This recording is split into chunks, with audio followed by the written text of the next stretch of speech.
Your home is probably the biggest investment you'll ever make, and termites could be the single biggest threat to this investment.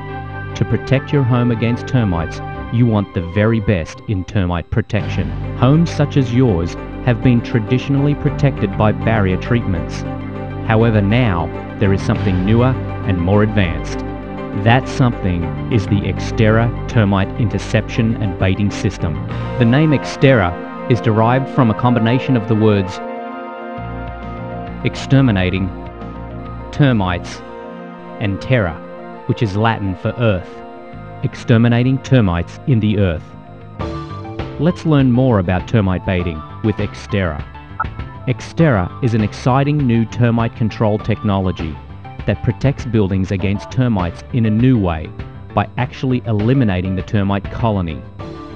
In order to accomplish this, Exterra has been carefully designed to deal with the habits and protective instincts of the termite colonies it seeks to eliminate. Termite baiting systems kill a termite colony as a result of a colony consuming a toxic bait. For this reason, a baiting system must congregate termites at selected points where they feed on the bait. Termites should be provided easy access to the feeding points, while access by other animals or humans should be restricted. This is accomplished by feeding a bait to a termite colony inside an in-ground station. Exterra uses specially designed and configured stations as shown here. Termites access the interior of the station through slots in the sides of the stations. These openings are large enough to allow termites to enter the station while restricting, for instance, the entry of a child's hand or a pet. Termites cannot be attracted. However, if a food substance is placed in the ground near their nests, they will normally find it and begin to consume it. For this reason, the first step in the Exterra termite baiting process is the installation of timber interceptors in the station. The interceptors line the inside of the walls of the station, leaving a vacant cavity at the center of the station. The interceptors rest against the walls where they are in contact with the slots. Termites enter the station through the slots and begin feeding on the interceptors, thereby establishing termite feeding in the station. The arrangement of the timber interceptors in the Exterra station is unique, and for good reason. It's patented. This arrangement of the interceptors allows the entire interception and baiting process to occur in the station without the interceptors ever being moved or disturbed at any point in the process. When termites are found in the station consuming an interceptor, bait is placed in the vacant cavity in the middle of the station, surrounded by the termite-infested timber interceptors.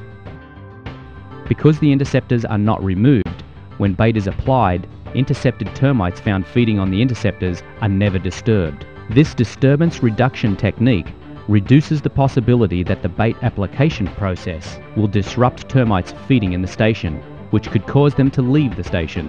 This patented disturbance reduction baiting method is an important key to the effectiveness of Exterra. After the bait is installed, the termites potentially have two food sources, the toxic bait and the non-toxic interceptors. But because the bait is designed to be more desirable to the termites than even wood, the termites quickly transition from consuming the timber interceptors to consuming the bait. Just as important to the success of Exterra as the patented interception and baiting method is the careful selection of the toxicant used in the bait. Most any type of toxicant can kill a termite, but not every toxicant can eliminate a termite colony. Why is this the case? First, because most toxicants kill insects too quickly. Secondly, because of the way the termite colony members react to any threat against their colony. Consider what would happen if foraging worker termites found and began consuming a termite bait containing a quick-acting toxicant.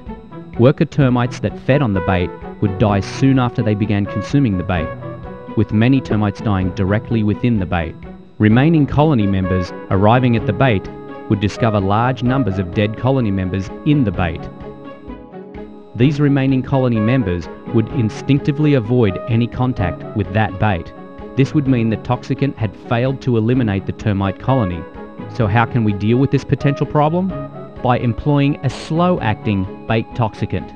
Termites consuming a bait containing the right slow-acting toxicant would not die in the bait, but would instead die sometime after they had left the bait and returned to the nest. When they left the bait to return to the nest, these termites would instinctively take some of the bait back with them to the nest to feed to the other colony members.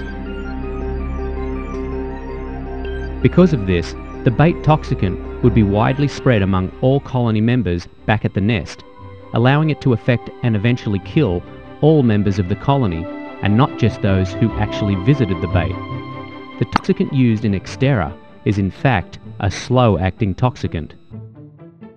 The toxicant used with Exterra kills slowly because it kills termites only at a certain point in their life cycle. This critical point is at the time of their molting. Molting is a process by which growing termites shed their outer skeleton. The skeleton must be shed because as termites grow, their outer skeleton does not grow with them. Instead, they shed their existing skeleton to form a new, larger one. Most termites molt on a regular basis throughout their life cycle. The toxicant used with Exterra belongs to a class of toxicants called chitin synthesis inhibitors. Chitin is an important component of a termite's outer skeleton, which is called an exoskeleton. The toxicant inhibits or stops the formation of chitin in the termite's new exoskeleton at the time of molting. Therefore, the termite dies because it cannot successfully complete the molting process. The name of the bait used with Exterra is Requiem termite bait. The toxicant used in Requiem is very powerful and is able to prevent normal termite molting at a very low level in the termite's diet. In fact, the toxicant in Requiem is so powerful that termites can no longer eat a few weeks